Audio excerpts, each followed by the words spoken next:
They say a bullet is colorblind, and on the battlefield of the Civil War, the quality of mercy was colorblind too. Clara Barton, who later founded American Red Cross, was there, aiding both black and white wounded soldiers. While most people are aware of the humanitarian achievements of Clara Barton, they don't know that people like Susie Taylor was also there. A former slave, she worked as an unpaid nurse on the same battlefields, performing the same task as Clara Barton, but unlike Clara Barton, she never received the recognition she deserved. This story is dedicated to the untold legacy, to Susie Taylor and the thousands of other unrecognized black Americans who, over more than a century of Red Cross service, have made invaluable contributions to America. In spite of prejudices against them that might have made others turn their back on those in need, a solid core of black Americans have been doing their part. This documentary has been made to set the record straight and honor those dedicated black Americans whose humanitarian actions have made them an integral part of the Red Cross from the beginning. The year was 1858, and while Lincoln was making a name for himself, debating Stephen Douglas over the rights of states to exclude slavery, there was another Douglas creating even more controversy over human rights. Abolitionist Frederick Douglass. Lincoln called him the most meritorious man of the 19th century. Frederick Douglass was the first among many black Americans who were later to lend their hand to the Red Cross. Through the Civil War and in the years immediately following it, Clara Barton and Frederick Douglass were often seen rallying for human rights. In 1864, the International Red Cross was established in Switzerland, and Clara Barton decided that America needed a Red Cross of its own. For many years she lobbied, often discouraged, often depressed. She turned to those she trusted for advice. Still depressed.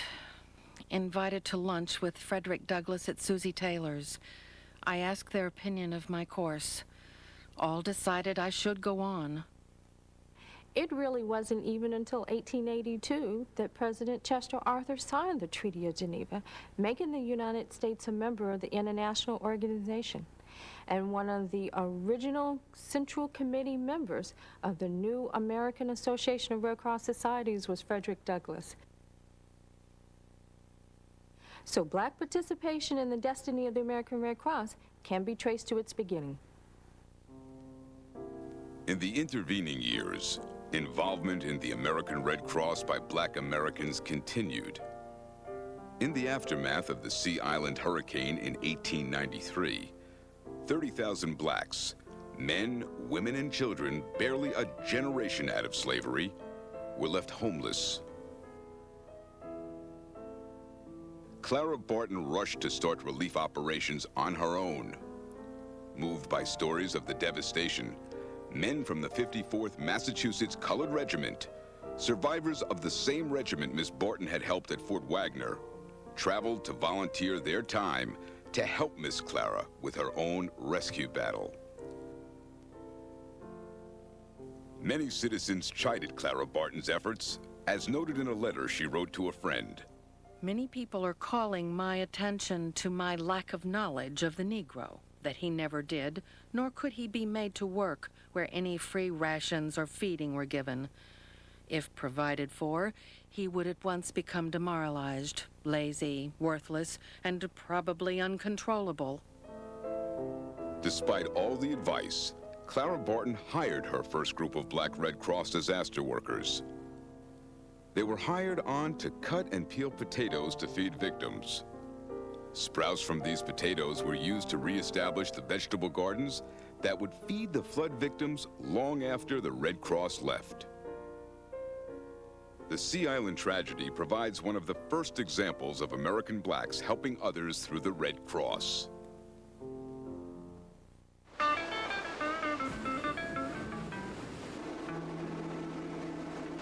Well, it's flooding down in Texas,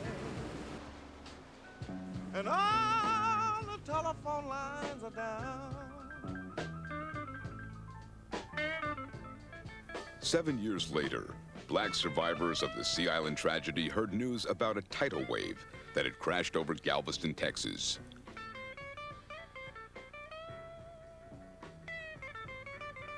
Poor as they were, no one knew better how vital immediate help would be. They were among the very first to gather aid and send it to Clara Barton. Taking care of people in times of disaster was only one part of the Red Cross mandate. Through the years, other activities grew in importance.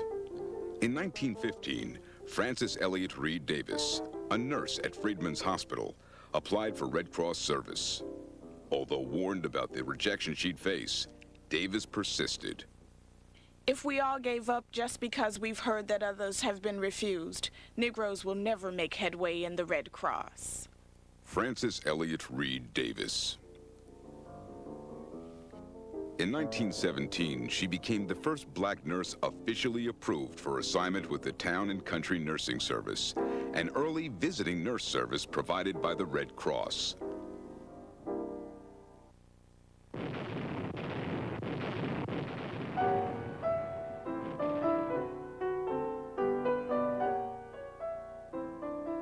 When the U.S. declared war on Germany in 1918, blacks were eager to answer the call to service, both on and off the battlefield. However, recruiting stations generally refused to place black soldiers on the front lines. As if that weren't enough, the military even refused to allow black Red Cross nurses to participate overseas, even though they were being actively recruited by the Red Cross. The national chairman of Red Cross Nursing Services, Jane Delano, tried to explain. We are enrolling colored nurses at the present time and shall continue to do so in order that they may be available if at any time there is an opportunity to assign them to duty in military hospitals.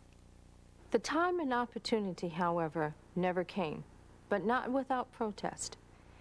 Emmett Scott, who was a special assistant to the Secretary of War and former confidential secretary to Booker T. Washington, even called a conference of 31 leading black newspapermen. They supported the war and called for the uses of Negro Red Cross nurses. But once again, the military refused. We wanted very much to go over there.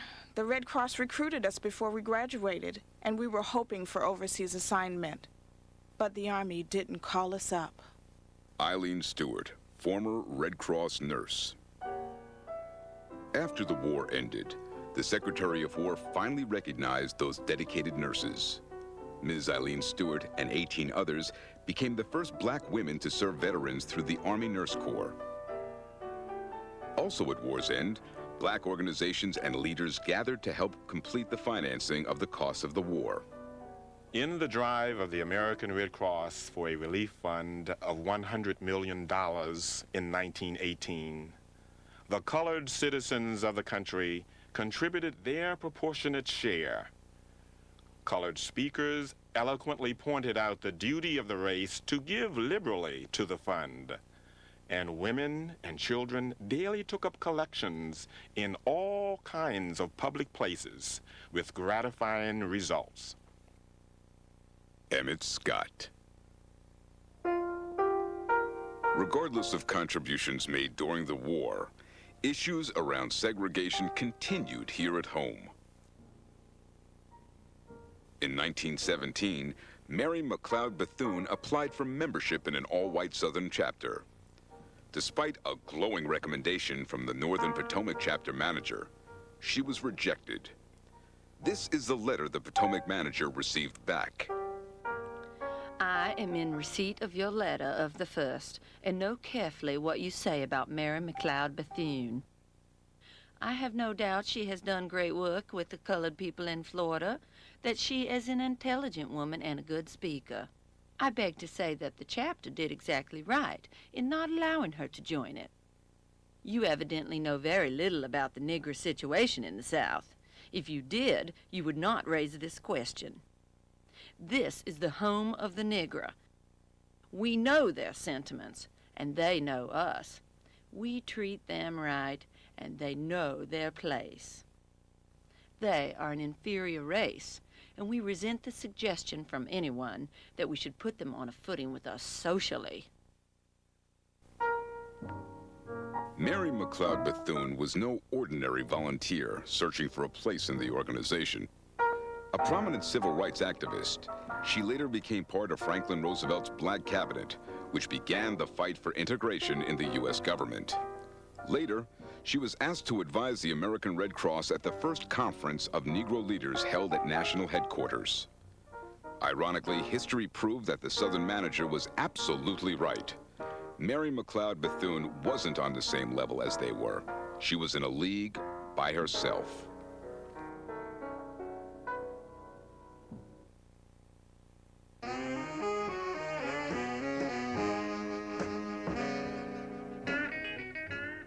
The Roaring Twenties. While the history of the United States was being written in bathtub gin, the Black American history of the Red Cross was punctuated by huge disasters and small human dramas.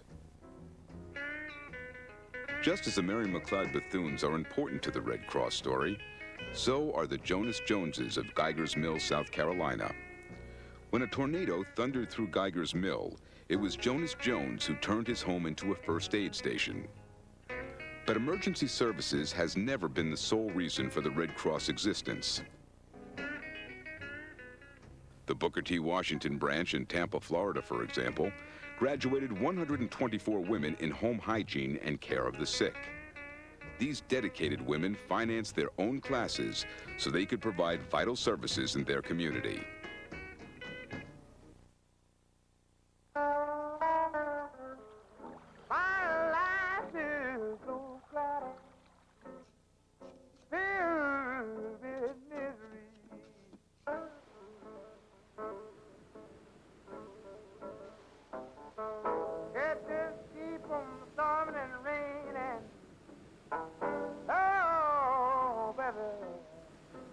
Yes.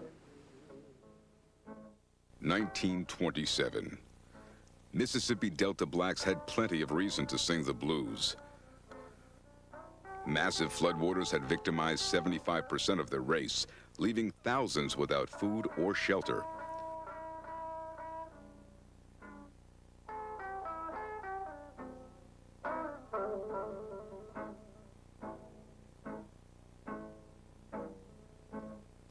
The Red Cross responded, setting up huge relief camps.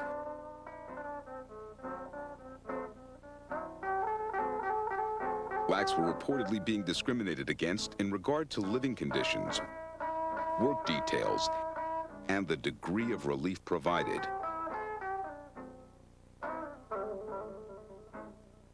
In response to these rumors of racial discrimination, Herbert Hoover, then Secretary of Commerce and Chairman of President Coolidge's Flood Committee, sent a telegram to Dr. Robert Moton, the principal of the Tuskegee Institute.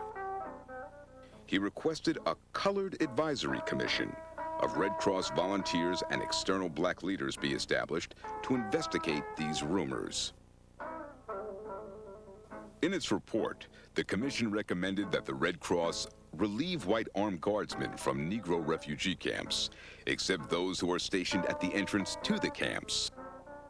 Borrow at once trained Negro social workers and health nurses to conduct clinics, and take the steps necessary to make sure the Red Cross clothing is evenly distributed among white and black refugees. 7 recommendations were made, and 7 orders of compliance were issued jointly by Secretary Hoover and Red Cross Vice Chairman James Pfizer. 7 recommendations, 7 orders of compliance, and yet nothing was done. Compliance would have been costly. It would have meant thousands of dollars spent, but more importantly, it would have involved taking a stance to aid disaster victims in the segregated South without regard to color. It was a stance the Red Cross wouldn't and didn't take seriously. So although the Red Cross showed progress in including leaders from the black community in the commission, they showed, unfortunately, they were still a product of their time. She said, "Red Cross people that's feeding mighty fine.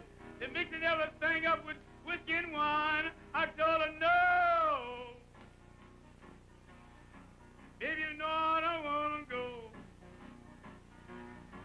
Yes, and I ain't going down to no Red Cross. The Great Depression. All across the country, ordinary people, black and white alike, found out the hard way what disaster really meant. Both the economy and nature were out of control.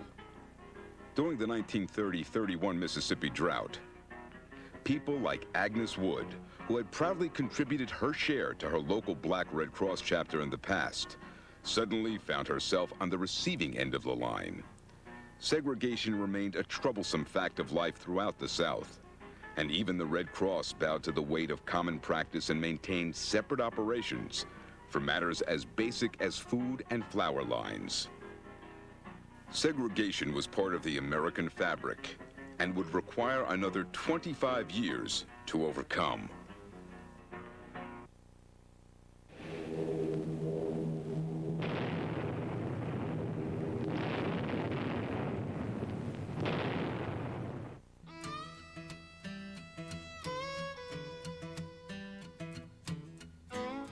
As the nation approached World War II, the military, as well as national institutions, remained segregated. But by war's end, there were some integrated military units, and the Red Cross began to change its stance as well. This change was personified in the appointment of Dr. Charles Drew, director and medical supervisor of the first American Red Cross blood bank. He discovered the necessary techniques to mass-produce blood plasma for shipment overseas. His contribution directly saved thousands of soldiers and civilian lives, and led to the formation of the American Red Cross Civilian Blood Donor Service, which later became today's American Red Cross Blood Services. Unfortunately, Dr. Drew's contributions ended prematurely in tragedy on April 1st, 1950. Dr. Drew and 3 medical colleagues were driving from Washington to Tuskegee, Alabama for clinical meetings. There was a crash, and Dr. Drew, the driver, died.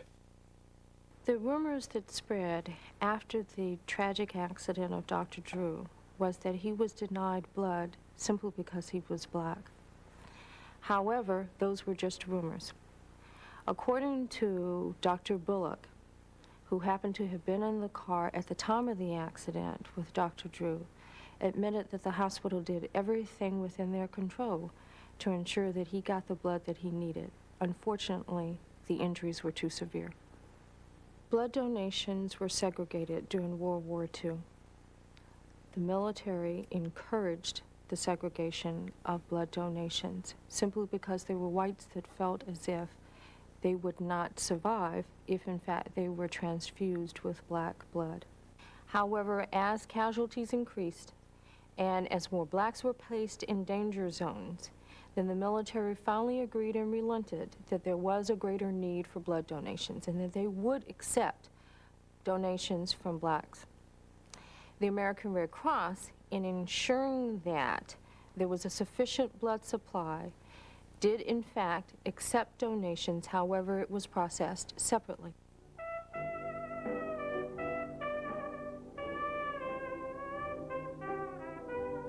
As World War II intensified, it became apparent that we were all in it together, and the Red Cross willingly recognized the need to reach to all groups for participation and financing.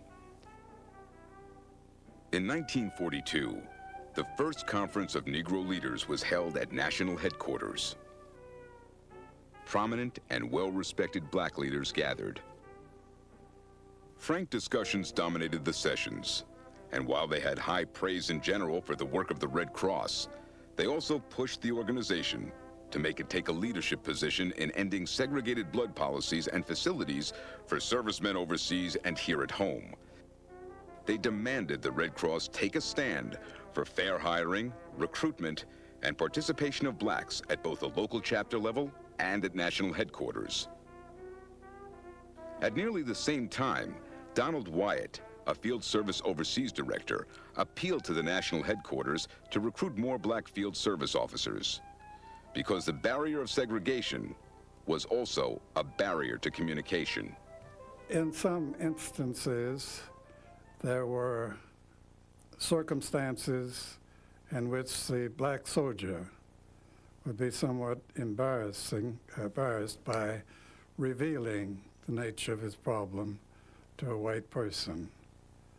I found that they felt that a black field director would be more understanding and more sympathetic, and therefore they were freer in outlining the full details of his problem to the black field director.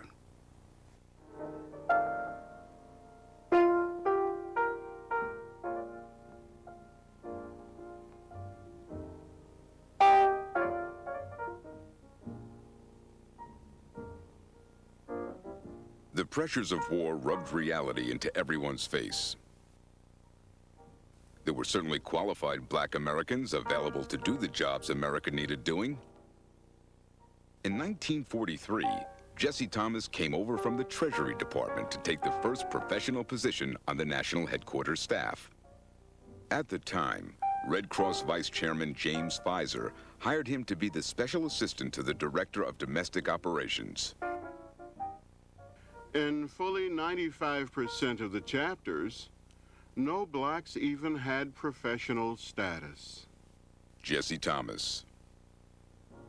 Once Thomas got his foot in the door, and with Pfizer's full support, the racial barriers that had existed for 60 years finally began to crumble. Blacks represented a growing part of the professional staff, and more they became involved in operations. They taught and participated in home nursing, recreation for veterans, first aid and accident prevention, and water safety courses. At the end of 1950, racial designations were removed from all Red Cross blood. The 50s represented a time of change for both the Red Cross and the United States.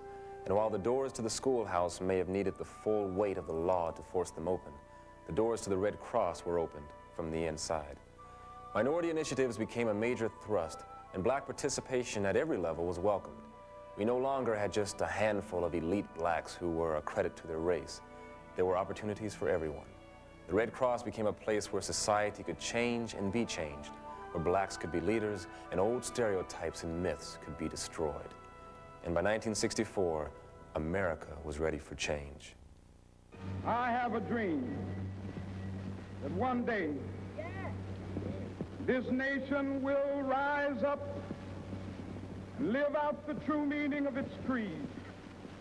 We hold these truths to be self-evident, that all men are created equal.